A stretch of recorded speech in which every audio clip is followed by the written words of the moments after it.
This is the Grace Story.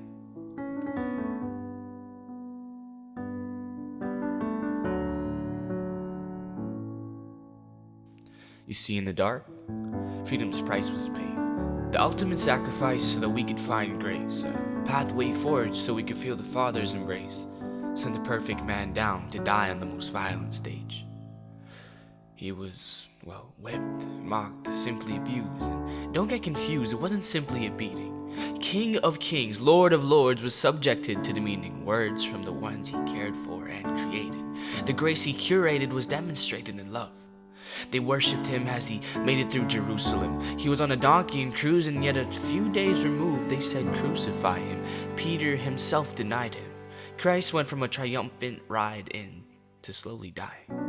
And through this injustice, he stayed perfect because he decided that we were worth it. Salvation's reimbursement is life and breath created by Christ's sufficient death, who suffered on that cross for all our future transgressions. A flawed race, each and every person striving for perfection. Those looking for approval in pitiful places, the ones who feel the need to hide their face, and those who can't keep their thoughts straight. Yet he did this act out of love. Christ saw it all as he struggled in pain, and he knew his efforts were not to be in vain. He stood there for hours and died soon after, and in the time being it seemed like Satan had the power. They took his body down and they placed him in a tomb. For 3 whole days the fate of the world was doomed, for each sinner was tied to their own guilt. For without Christ, grace's path can never be built. Oddly, most didn't believe in that prophecy. That he was to rise was supposedly false, obviously. You see, they sent guards in case his followers tried to get him. They watched the tomb and took turns resting.